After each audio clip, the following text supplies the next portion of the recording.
Ladies and gentlemen, Greg McCloskey from ForexLive.com. This is a Forex Quick Look. I'm going to take a look at the dollar versus Swiss franc.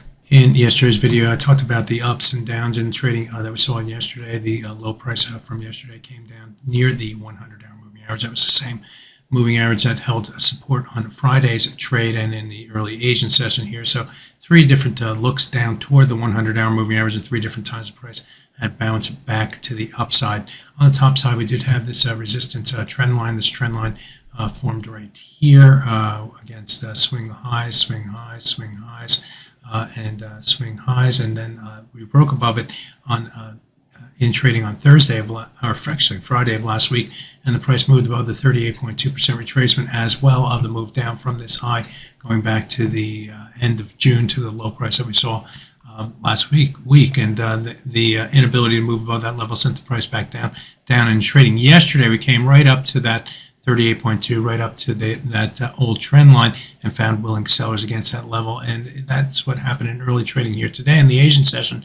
But as you can see, the decline was limited, and the price ultimately moved above that level, finding support against the trend line, and kicked the price up to the high for the day.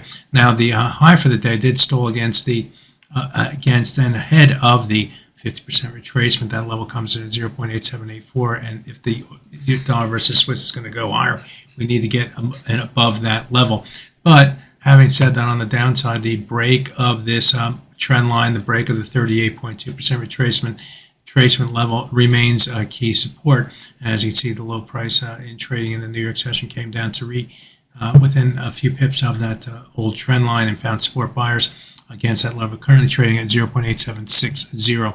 So going forward, what does that say? Well, we have a battle going on between the 50% retracement, the trend line, and 38.2% retracement level as well. Clearly, if the price were to break back below this trend line, back below the 38.2% retracement, the sellers would take back more control. The buyers would be disappointed on the failure of the break higher.